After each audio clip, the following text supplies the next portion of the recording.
a way that feels authentic and natural and in alignment with your values. How do you do that? And it's with the quality of your questions, the quality of how you're asking, the strategy, your tonality. There's so much that goes into sales.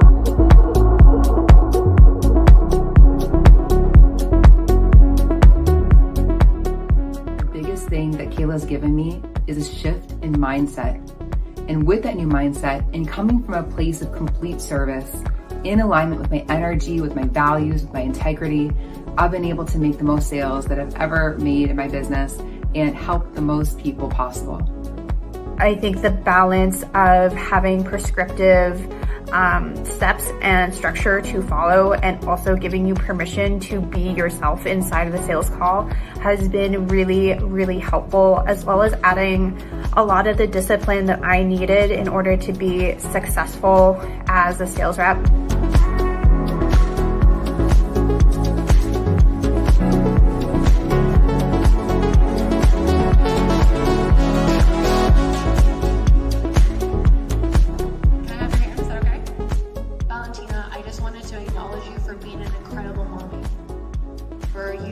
To create a life for your kids, for you being here, showing up today, for you being brave to answer me.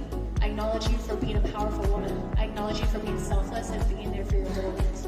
I acknowledge you for being here today. I acknowledge you for being beautiful and powerful and strong and courageous. I don't know what you've been through in your life, but I know you've had some bad days. So I acknowledge you and I honor you for overcoming all those bad days.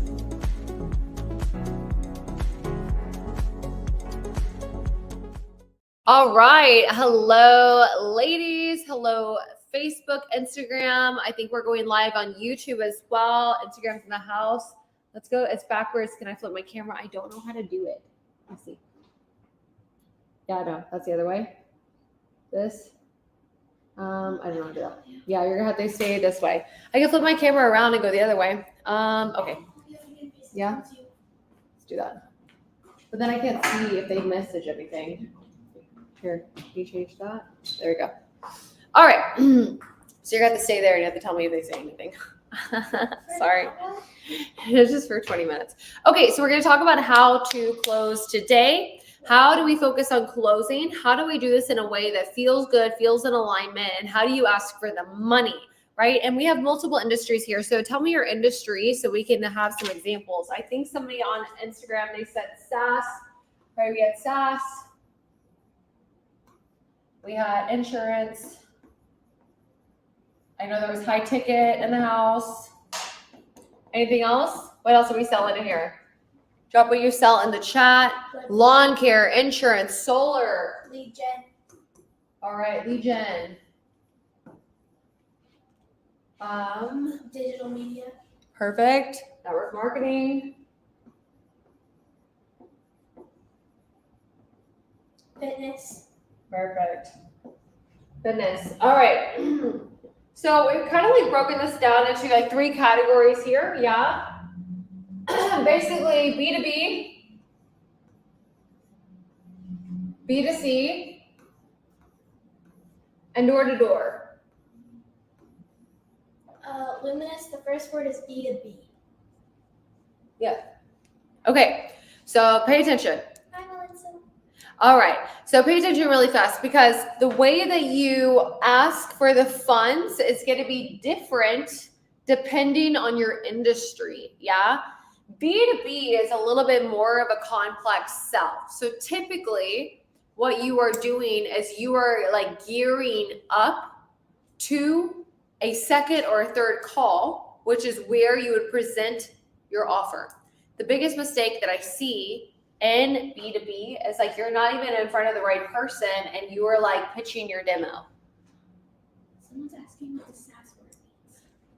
SaaS, like your SaaS is if you're selling like software to like large enterprise companies, SaaS. So what is really important here is just like how you're presenting your offer. Yeah. So we want to make sure that we are gearing up to go into the right position. Now, when it comes to, I don't think I'm signed in. No, I'm not gonna do that. I don't have a picture on here right now. But inside of our methodology, right, red, you have 9 phases. They go all the way down from like building rapport, right, to understanding the current situation, to understanding the pain that somebody has, the pain, the problems, to understand what they've done in the past to try to solve those problems, to understand what the future looks like once those problems are solved. Then the ramifications if they don't do anything. And here, this beautiful word called transition. Then there's a presentation. And then there's the commitment or the close. It's okay, you're gonna just go away if you're gonna breathe like that. What's really important here is like when you are in B2B sales, your transition is where you transition into another conversation. Right? Depending on how large your sale is. Now, when I'm talking about B2B, it is business to business, but sometimes I see people get a little bit confused when you're talking about B2B. Dude, I love you. What? You're moving around. You can't do that. Sorry. You can't do that. Okay. So I've talked to people that are doing a B2B sale and they're like, I'm selling business to business, but you're selling to business owners that have like less than 3 employees. You're still like more of like a B2C sale. Yeah. Like that's the main person. That's the person that can handle everything. Like you're going to try to transition into possibly a one-call close. Like traditional B2B on average in America, there is 6 to 7 people that are influencing a sale. I didn't say decision makers. I said influencing, right? So like, let's say that I'm selling software sales to a large company and it was some executive's job to go find a new software that can help do what you're offering. Let's say that you like sold some software that helped dictate doctor's notes, right? Whoa, how did I do that? That help dictate doctor's notes to make, you know, patient time like go down and like admin time go down where the doctors can see more patients, make the hospital more money, yada, yada. Let's say you were selling that and one of the executives' job was to go find a software that does something like that. And now you're bringing in this software and they're like, hey, like I was supposed to find this. This person's making me look bad. Now it's putting their job on the line. They're going to try to shut you down. Try to shut that job down. Be like, oh yeah, you don't want to go with that company. They have like really bad reviews. Try to find anything that's wrong with your company. So there's 67 people that influence the decision. So when I'm going through this process, depending on how large the company is, maybe I have like 1 to 2 to maybe 3 conversations until I get in front of the right person to do my presentation. Yes, following me? What I don't want to do is come and show all my cards to the first person when they're not even the right people I need to be talking to, right? And again, it's just dependent on the industry. My intention is to set up a secondary call. Yes? Now, let's say that I've already got past all that and I get into the right people and I go all the way to where I'm presenting the offer and I'm talking to a large company, right? And there's different aspects that are involved. Like maybe they have to get a board approval, or maybe they have to get it through finance, or maybe they have to get it through legal, or whatever the case might be. The biggest thing that I want to work on is using like questions that can get them to tell me if there's anything that they're not telling me. So let me explain. Let's say we go into the offer, right? And we've gone through the proposal. We walked through it line by line. They understand what's going on. And we're talking about next steps. And they're telling me, hey, everything looks good on my side. Typically we just have to get this approved by legal. And then as soon as it's approved by legal, then we'll send you a wire. We'll, sign the agreement, blah, blah, blah. Right? maybe I want to test that. Maybe I want to say, okay, yeah, John, yeah, it's not a problem. I guess like, what happens if it goes through legal and they try to tell you that they need to wait till next quarter? Like, what are you going to do at that point? And that point, if they're telling me, oh, no, I'm going to try to push it through, now you know that they're going to be fighting for you to move forward. If they're like, oh, well, we'll just wait till next quarter, then maybe there's something there that they're not telling you, right? And again, I'm just throwing in a random example from a random industry, but the intention here is that you're asking like a little temperature check on whatever they're telling you. Same thing with B2C, okay? At B2C, let's say that, or let's say in B2B for a second, okay? Let's say that they're telling you that, hey, this looks really good. We want to move forward, but I also, I need to get my board to approve this, or I need to get my CEO to approve this. And I'll get back to you. Maybe I'm doing a little temperature check there. Okay, so like let's say that you go to your CEO and everything looks good and it really goes over and you would plug in your solution here. Let's say you go to John, who's the CEO, and we present everything to him and it really shows how we can solve your XYZ problem. Now, obviously you want to say XYZ problem, you would specifically plug in how you would solve the problem for them. What would be our natural next steps at that point? And they would communicate to you what the natural next steps would be. If there's anything besides, hey, we would pay, hey, we would move forward, hey, yeah, we would send a wire, anything besides that, that kind of is like, something's like fishy here. It doesn't really seem like they're ready to move forward. That's when you can ask what the concern is. Now, if you don't ask questions like this, I see this all the time and it freaking sucks all the time, where ladies tell me, they're like, oh yeah, this deal is moving forward. Oh yeah, they told me that they're interested. Oh yeah, they're signing on Friday. And then they're like, oh my God, I don't know what happened to them. I keep trying to call them and they won't answer. No, they were just being nice to you and they got off the call. So if you don't do these temperature checks to kind of figure out what's going on, you could possibly lose a deal because there might be a concern that they're just not telling you about. Okay, so let's go about B2C. Same thing here. When I'm presenting an offer, you have multiple different ways to present an offer, right? Some of you have it to where you present just one solution. Yeah, just one thing that you offer.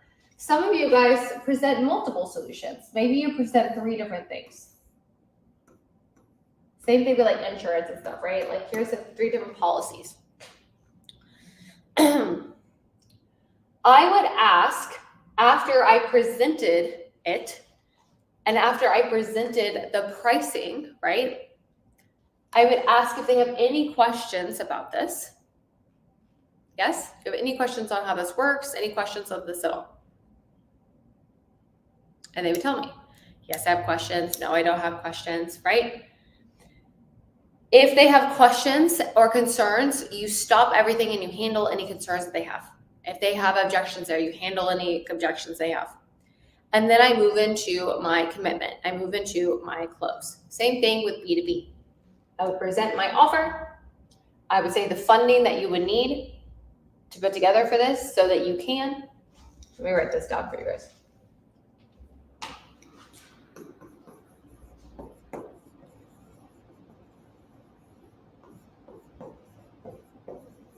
Okay. I'm saying funding or funds. I'm not saying the money. Okay, the funding or funds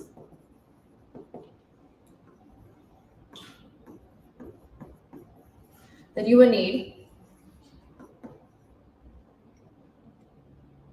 You talk about the problem that you solve, the problem that they mentioned.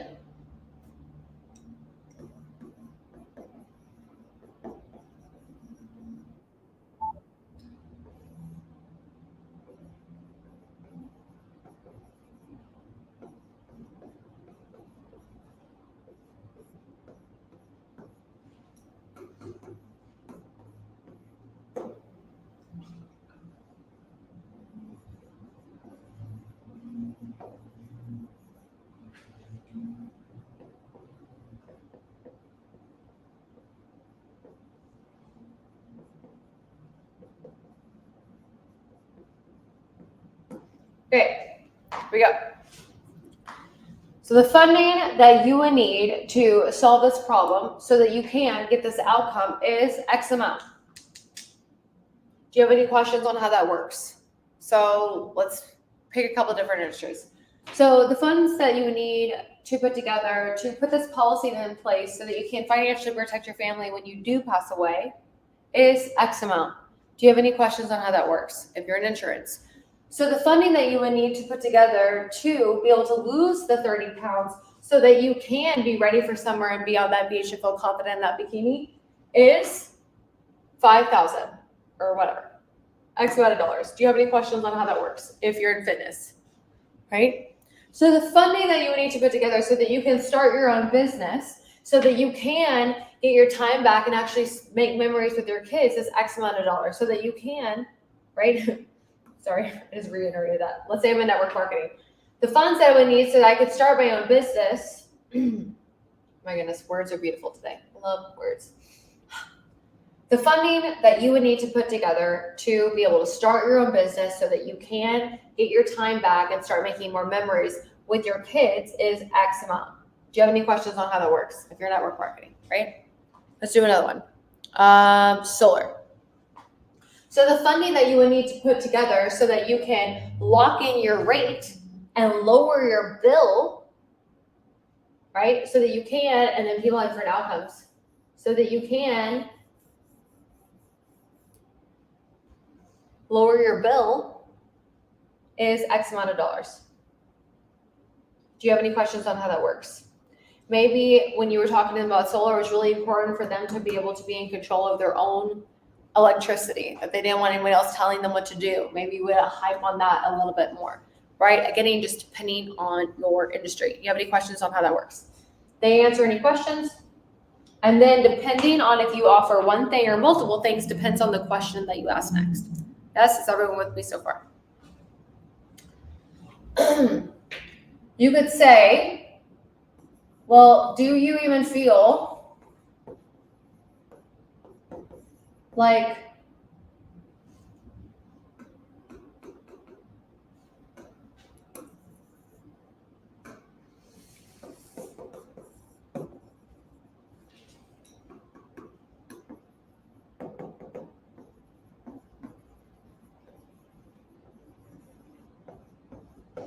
well, do you even feel like this is the answer for you? If I was saying one option, okay? If I had multiple options, maybe I would say, well, which one of these are you leaning towards the most?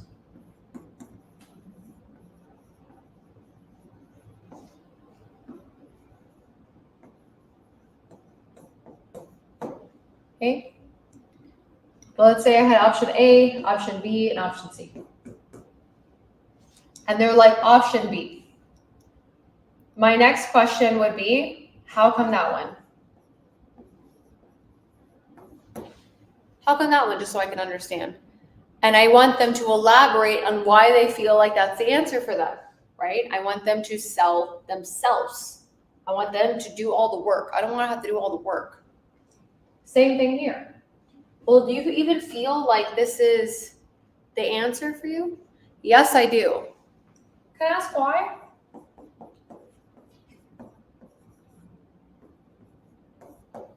And what do?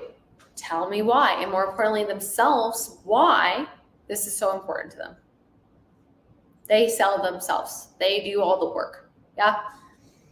My last commitment question here could be, well, what specific aspects did I go over? Do you feel like are gonna really help you the most though? And then they're gonna tell me what specific aspects I went over. Do they feel is really gonna help them the most or feel like it's gonna help their company the most? They sell themselves. Yes? Now, here's the part that I feel like most people like just get awkward with. It's like taking the payment. Sometimes you guys get awkward with this. I don't know what it is. I don't want to look and see if you have any questions on here. Hold on. Cool. No questions? Perfect. All right. I'm still on there. So what do I do if somebody has questions, right? Or sorry, what do I do if somebody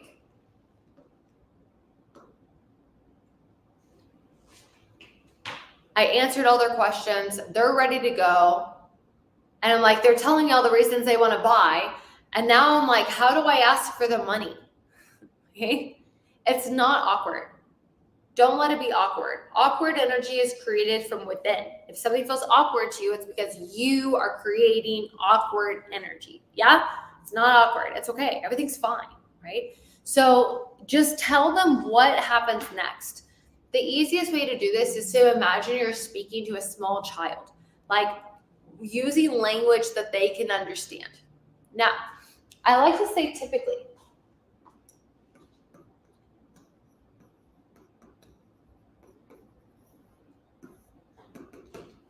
Typically,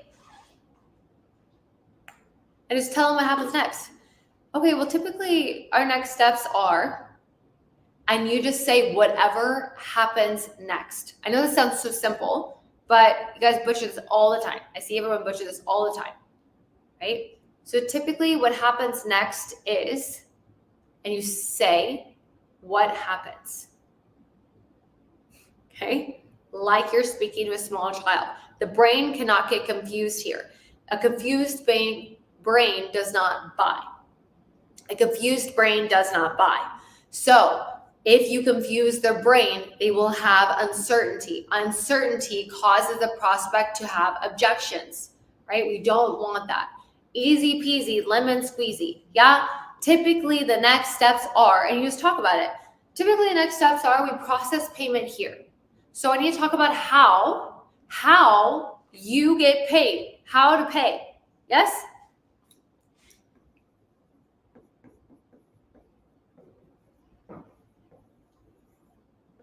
Really simple. How are they going to pay? Typically, we have you send a wire. Typically, we'll have you process the payment here. Typically, we'll send you an invoice and we'll have you fund that. Now, if I have them send an invoice and they have the capability of funding that invoice in front of me, I don't get off the call.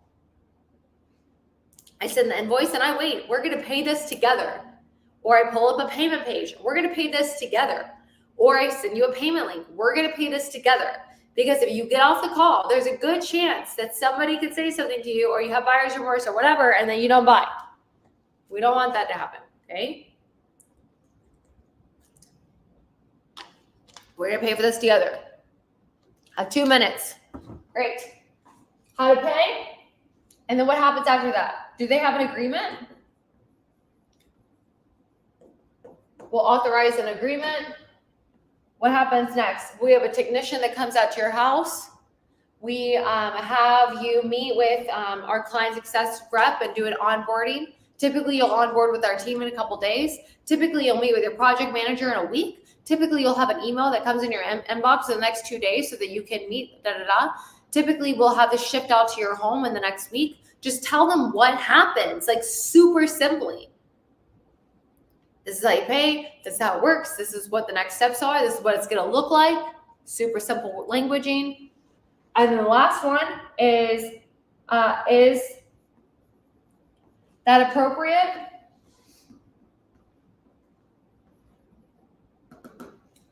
Or how do you want to proceed?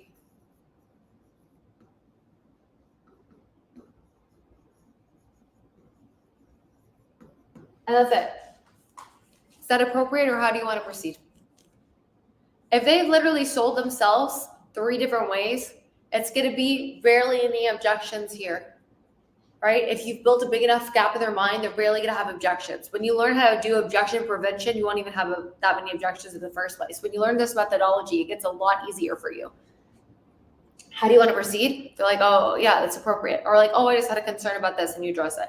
But if you don't go through this, there's going to be confusion in someone's mind.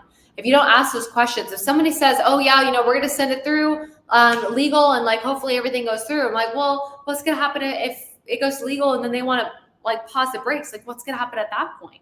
If I don't ask these questions and I don't know how to navigate my way around people's concerns, I'm going to be working way harder than smarter, and I'm going to be chasing. I don't want to be chasing. Sales is a skills game. It's not a numbers game. And when you learn how to do this, it makes it so much easier for you, right? But you have to be practicing every day. So if this resonated with you, ooh, if you're a woman in sales or you know other women that are in sales too that need to hear stuff like this, please send them this type of training. Please get them into our women's group. We have an amazing women's group called Women in Sales. Invite them over, send them this content, try to get more women around other women that are doing the same thing, right? Like we ladies have to support each other. We have to honor each other. We have to show up powerfully for each other. If you haven't had a role play with our team and you want us to look at your script or listen to you and give you some feedback, just DM me role play on any platform. You have to DM that to me. We'll definitely get on a call with you, send you over some training, see if we can help and support you. But anyways, guys, I had to hop off. I'm going to do a scripting call with our advanced client. So we will see you later. Appreciate you guys. I'll pop this over here. Ooh. All right. All right, guys. See you later. Talk to you soon. Bye, guys. Bye, ladies.